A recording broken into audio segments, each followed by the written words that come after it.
The Rift Valley and the Nyanza province were the areas worst affected by the Kenya post-election violence. Here, dozens of camps offered refuge to those fleeing the violence. Thousands of people had their homes and businesses burnt and family members killed. According to the report by the Commission of Inquiry into the Post-Election Violence, some 100,000 homes were destroyed, including offices, health centers, and schools. Sexual violence against women and girls was widespread and ethnically driven. 2008 mwezi wa pili nilienda Eldoret kwa mama yangu, nikakutana na wanaume 6 kwa nyumba ya mama yangu, wakawa wananirape mimi na mama. Wakakata mama yangu. Mama yangu akaweza kufa mimi. Alafu mimi nikalala hospitali siku 3. Mama yangu akabaki huko na akakufa. Kwa vile wakati tulikuwa tumekaa kwa hiyo landi ya Mkikuyu, tulikuwa tunasemekana sisi ni watu wa PNU. The memory of the post-election violence is very vivid in Margaret's memory. After a brutal assault in which her mother lost her life and her house was burnt down, she sought refuge in a tented camp set up at Kitale's showground in the Rift Valley province. Around the country, similar camps were being set up overnight as places of safety and temporary shelter for victims of the post-election violence. The Kenya National AIDS Control Council, with support from UNAIDS and the United Nations Joint Team on AIDS, set up a national task force on HIV in emergency settings. Its role was to provide technical guidance, support coordination, and partnership building for the HIV response to the emergency.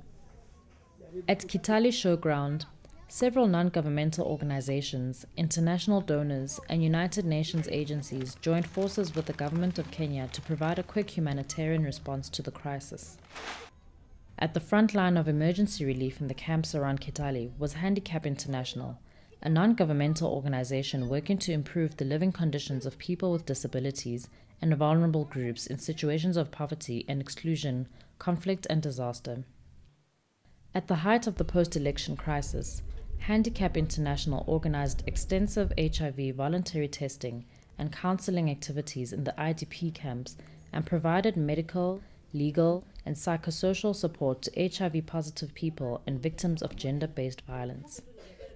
It also ensured access to basic services for disabled people in the IDP camps and referral to medical and rehabilitative care providers. Margaret was one of the many women who fled the post-election violence. Handicap International helped her with her basic needs, as well as medical assistance and psychosocial support. Margaret is an active member of a support group for people living with HIV that meets weekly in the local church. Kakuja kwa showground kwa kambi. Kakutana na handicap.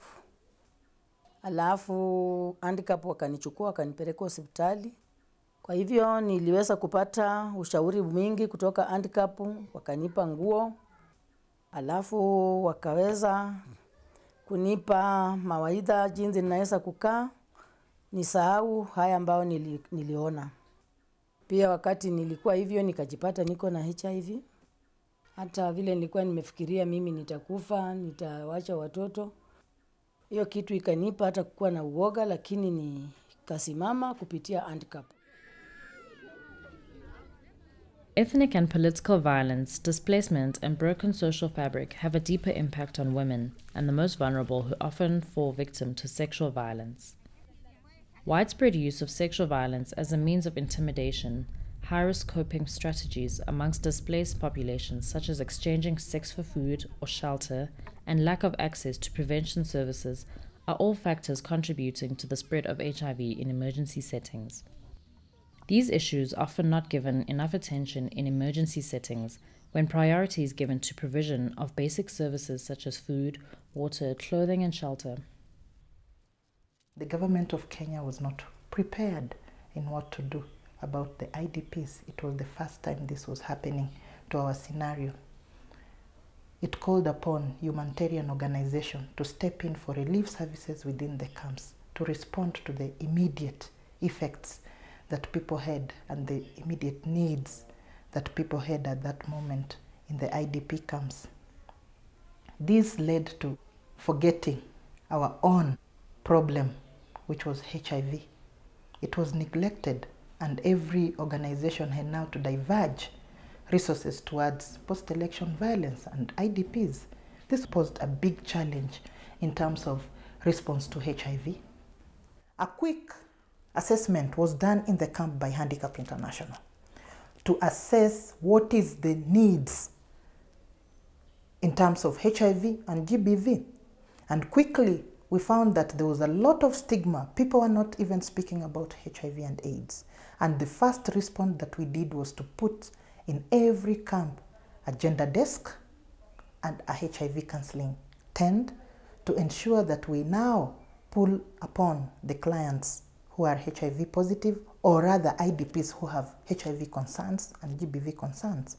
But this was not ending at the desks, but also going from one tent to another to really ignite attention towards HIV. So through our GBV desk, people who recorded in for as survivors to gender-based violence, especially children within the camps, were referred to Kitale District Hospital to be given the medical attention, and we had to make sure that we follow up for their legal attention to their cases and also the social attention to their cases, because they had to be integrated back to the community. Coordination between Ministry of Health, humanitarian organizations, and United Nations agencies ensured that 87% of all IDP camps had a gender desk where victims of gender-based violence could lodge their grievances. Given the rise in cases of sexual violence, the Kenya Ministry of Health also ensured that victims could access timely medical care, including obtaining post-exposure prophylaxis to reduce the chances of becoming infected with HIV. Coordination also allowed for the creation of a referral system for HIV-positive people living in the IDP camps, whereby those needing treatment and psychosocial support were channeled to partner organizations and institutions such as the Ministry of Health and AMPATH, an organization providing counseling and treatment to HIV-positive people. Rasoa Kahindi was one of the many HIV-positive people who benefited from this referral system. She left her antiretroviral medicines behind after being evicted from her home during the post-election violence. She was among the thousands of people who sought refuge at Kitale Showground. So hapo kwa camp tulipata shida kwa sababu nilikuwa nimeanza ARVs. Lakini kwa ile camp hatukukuwa na mahali penye tunapata ARVs. Ikafanya paka nikaathirika, nikalala.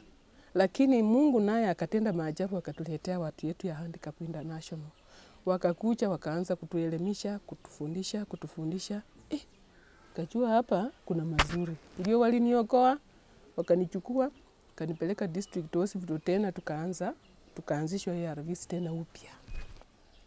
Sasa wakakuja wakaanza kutusaidia na vitu kama chakula. Unajua watu wenye wako infected wanatakikana wakule chakula special. Na kwa camp hakuna mwenye alikuwa anatujali sana. Sasa hao vile walikuja wakatuweka mahali, wakatugroup wale watu wenye wako infected, ndio wajue vile tunakula, ndio wakaanza kutuelimisha, wakatupa mafunzo ya nutrition, wakaanza kutuletea chakula, tena wakienda hapo Ambathi pia wakitusaidia na chakula, ndio tukaamuka tukakuja sawa sasa vile tunaendelea. Shortly after a power-sharing agreement was reached by Kenya's feuding politicians, the new government launched Operation Rudi Nyumbani, Operation Return Home, in May 2008 to facilitate the return of internally displaced people to their pre-displacement areas. Operation Rudi Nyumbani did not succeed in relocating all displaced people back to their land of origin. Many people lost their homes and businesses during the post-election violence, while others feared reprisals. So many remained in camps or moved to transit camps closer to their former homes or farms. When the violence broke out, Emily fled to the IDP camp in Kitale Showground. But when relocation started, she moved to a transit camp in Patwaka, situated a couple of 100 kilometers west of Kitale, and has been living here since.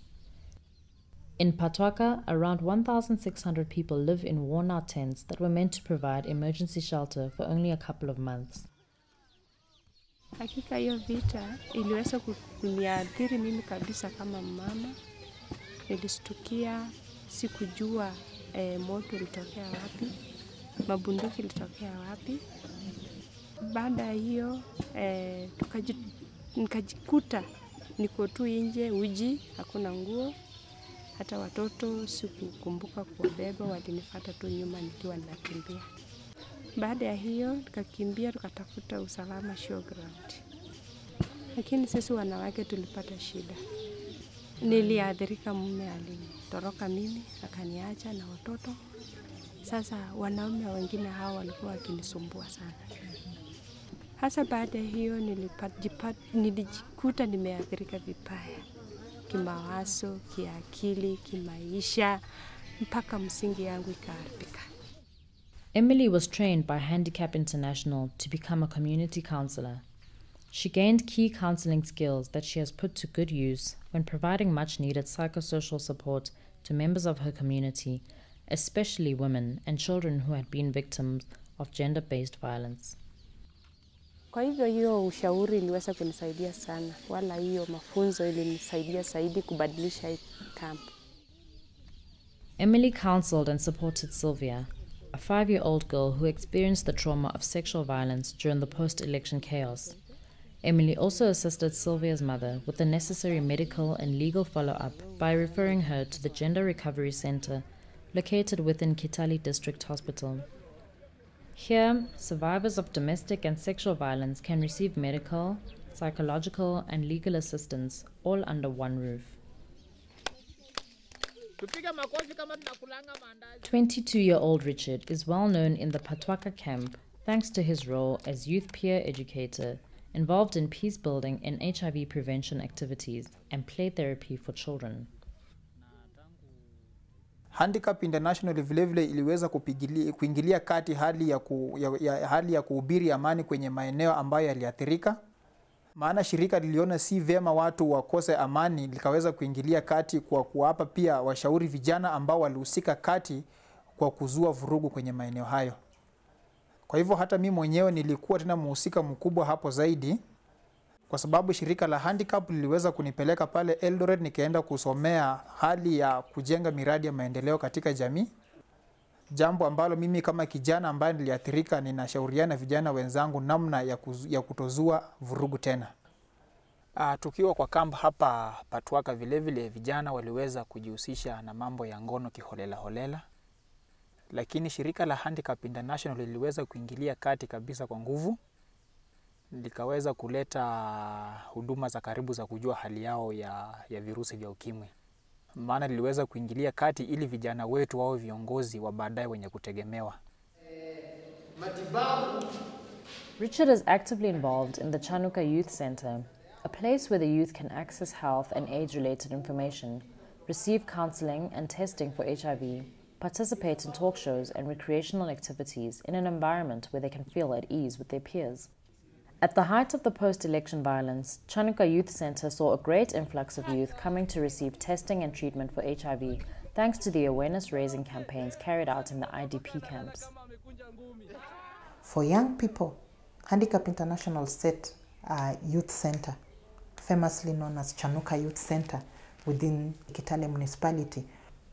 It was a major referral point, especially for young people who are HIV positive and have to go for treatment within the ART clinic, but there's need for their continuous counseling and reflection on their future life. Chanuka Youth Center became handy. The violence that followed Kenya's presidential elections in 2007 caught everybody by surprise, given that the country had enjoyed relative peace and stability since independence in 1963. Preparedness for HIV response was low. However, the quick setup of a national task force on HIV ensured that coordination and working partnerships were in place and functioning on the ground. The Kenya National AIDS Control Council and the UN AIDS Country Office worked in synergy to provide guidance to humanitarian organizations on the ground on how to integrate HIV at all levels during the response to the emergency. Across the country, coordination between humanitarian organizations and the government of Kenya, and especially the Ministry of Health, ensured minimum disruption of service provision and especially antiretroviral treatment to those affected by the violence. However, an after-action review conducted by UNAIDS in May 2008 to assess the effectiveness of the response to HIV during the post-election violence found that coordination did not always go smoothly. HIV was everyone's business, but no one's responsibility. This was especially so in HIV prevention activities. In addition, the rushed manner in which the Operation Rudi Nyumbani was conducted, the lack of proper compensation for those who had lost their homes and businesses, and insufficient guarantee that security would be restored, caused many internally displaced people to remain in makeshift camps 3 years on. While they strive to heal the wounds of the post-election violence and achieve reconciliation, their plea for a better life for themselves and their children is still to be heard.